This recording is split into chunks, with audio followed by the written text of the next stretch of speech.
Welcome back to another video. మన channel ఎవరైనా కొత్తగా చూస్తున్నారా? సబ్స్క్రైబ్ చేసుకోకపోతే సబ్స్క్రైబ్ చేసుకోండి. ఇలాంటి వీడియోస్ ఇంకా వస్తాయి అనమాట. అమ్మ అయితే కొత్తిమీర రైస్ అయితే చేస్తుందన్నమాట, బాస్మతి రైస్తో. చాలా బాగుంటుంది. దానిలో కాంబినేషన్ కూడా చెప్తాను. ఎవరైనా ఛానల్ సబ్స్క్రైబ్ చేసుకోకపోతే సబ్స్క్రైబ్ చేసుకోండి. వెంటనే మన నోటిఫికేషన్స్ అయితే వెంటనే వచ్చేస్తాయి. మ్యాటర్ అయితే ఏంటంటే ఇంకా బండి పెట్టేసి ఆయిల్ వేసేసి కొత్తిమీర పేస్ట్ అయితే చేసింది. అది పచ్చివాసన పోయిన తర్వాత అల్లం వెల్లుల్లి పేస్ట్ కూడా వేసింది.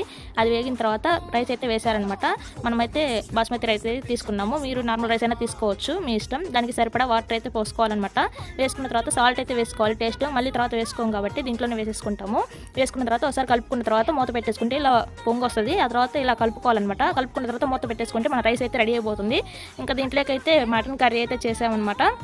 అలాగే పెరుగు చట్నీ కూడా చేసాము. పెరుగు చట్నీలో ఇంకా అది కామన్ కాబట్టి రైతా చేసుకున్న తర్వాత మటన్ అయితే చేసామన్నమాట. దీనికి ఫుల్ వీడియో కూడా చేసాం మటన్ది. ఎవరైనా చూడకపోతే వెళ్ళి చూడండి. మన ఛానల్ ఎవరైనా కొత్తగా చూస్తూ సబ్స్క్రైబ్ చేసుకోండి. ఉంటా మరి, మళ్ళీ నెక్స్ట్ వీడియోలో కలుద్దాం. బాయ్.